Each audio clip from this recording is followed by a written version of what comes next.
wasn't up to his par. How much have you grown to come to expect him to bounce back from that? That is the expectation. There's no other way, no other scenario where I see it playing out any different than him coming out with the right energy, focus,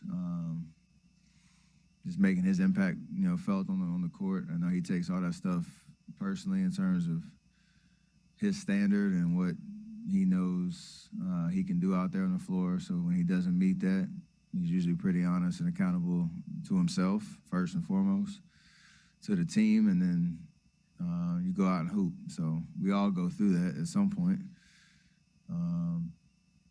And, you don't win championships and be the team that we are if you don't have that, in your DNA at some point. So we got to go out and prove it, Draymond included. Question on the left. Tomer Zarda from Clutch Point. Steph, it's kind of a two-parter. Where have you made the biggest growth since you guys' last championship, you think? And after a loss, do you even get to a point where you're down about it, or are you at a point where you're able to just move on and there's so much left going on?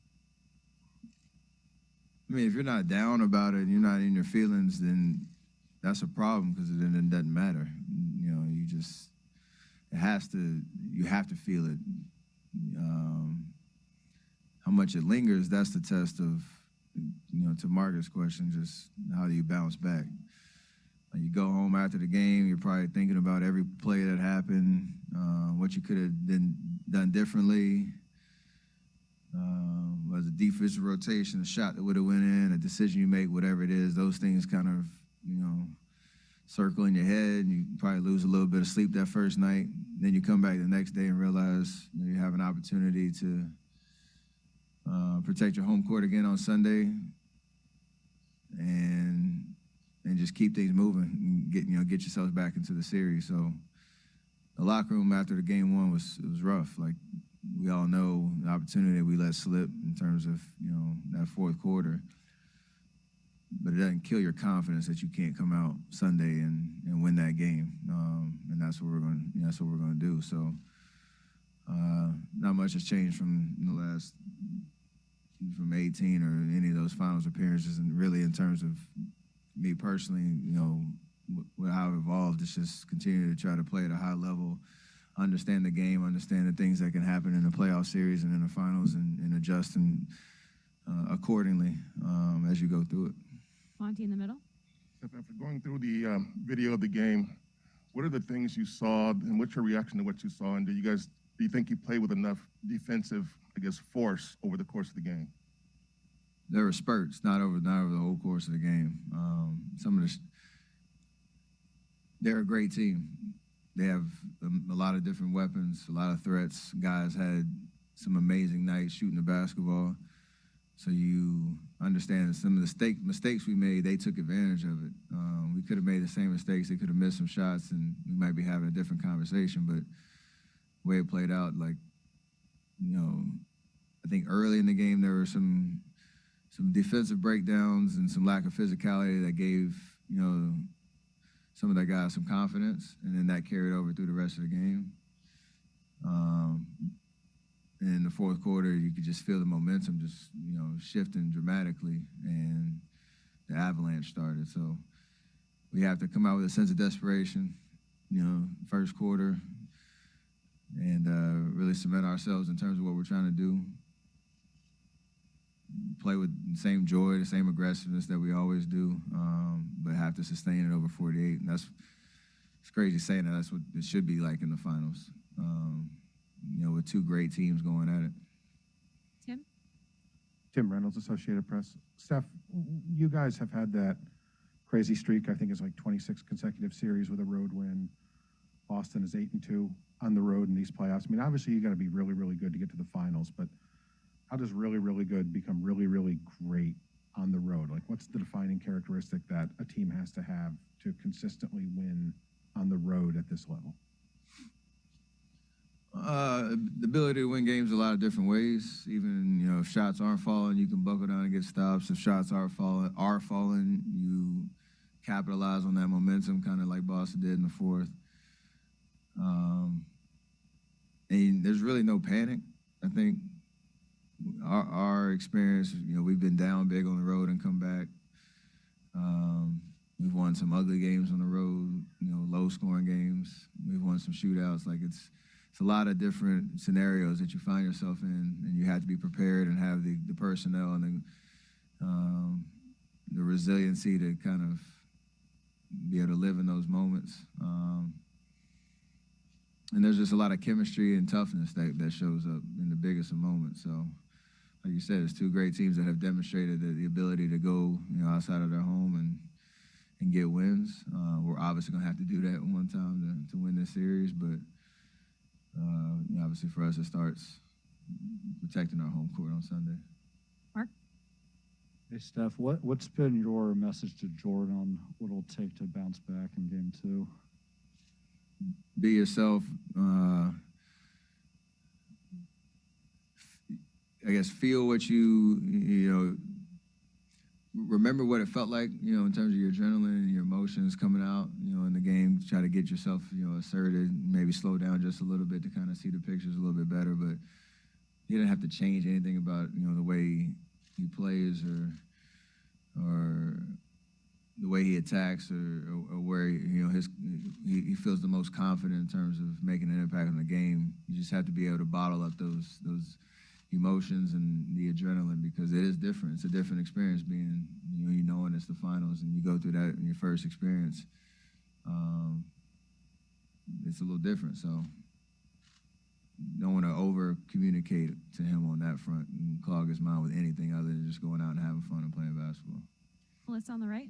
Hey, Steph. I know you're probably not on Twitter after game 1 checking what people are saying, but I'm sure some of that noise still probably seeps through. I'm curious just how much of it does seep through and how much does that affect you guys at this point? I think as much as you want it to. However much attention you want to put on, whether you're reading it, hearing it, whatever it is. It comes with experience of knowing narratives change really quickly, and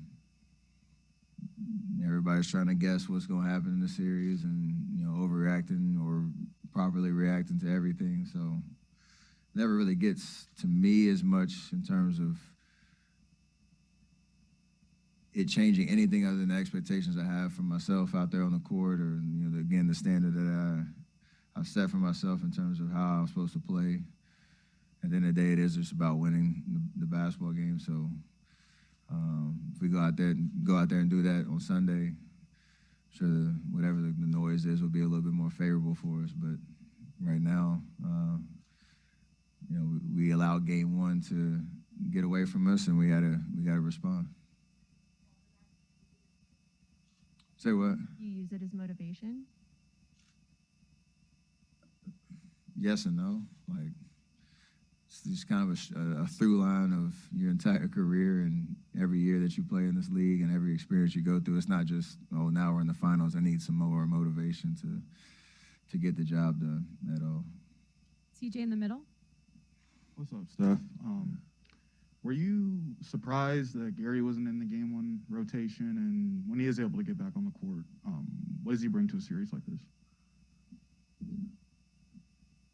Well, he's just a defensive menace in terms of being able to guard a lot of different positions. He gets into the ball, makes people uncomfortable.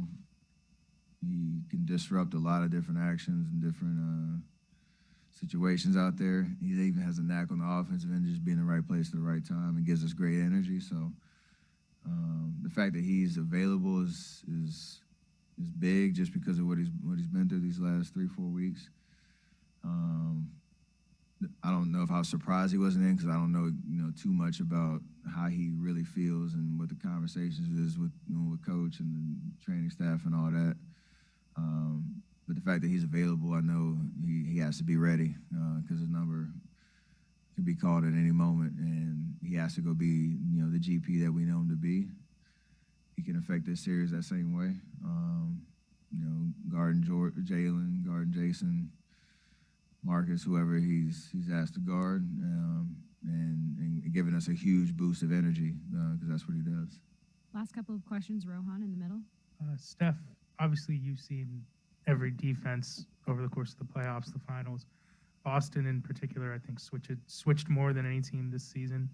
What would you say in general are the keys for a Warriors offense to beat teams that are switching? Over the years, what have you guys found success doing when you're trying to beat teams that are switching on you? You got to take care of the basketball because the way we move bodies and move the ball, switching is designed to keep everything on the perimeter, keep bodies in between the man and the basket. Try to force you into tough shots. But it also allows some confusion at times if you run your sets hard. One, if you get stops and you can run in transition because it's hard to match up and know where you're switching and all that type of stuff. And like I said, we've seen it before with Houston series, even OKC a little bit back in the day. And they have the personnel to be able to do it. So it's their bread and butter. It's what worked for them to be a number one defense in the league. But there are ways to attack it. And like I said, we scored 108 points. Game one, that should be, plenty to win a game. We have to get stops ourselves on the other end to allow our offense to do what it does. Last question, Ohm on the right. Steph Young with ESPN. The other day you said that you felt that this group is resilient. This is the first time, though, that this particular team has been down 0-1. What other moments in this postseason gives you that confidence of why they're resilient? And what did you see and feel from the team the last 48 hours or even this morning? I think you look at how we responded Game 5 to Game 6 in the Memphis series, Game 4 to 5 in Dallas series, even moments throughout the regular season where things were starting to get away from us a little bit at times, and kind of have your come to Jesus moment, how we need to play right, how we gonna flip the script and get things back on the right track, and we usually responded pretty well. And it's a collective effort of a focus on the defensive end first and foremost, and just an understanding of how we all work together to create good shots on the offensive end. You said it's the first time we've been down 0-1. It's the first time for a lot of things with this particular group, and we're here in the finals for a reason. Because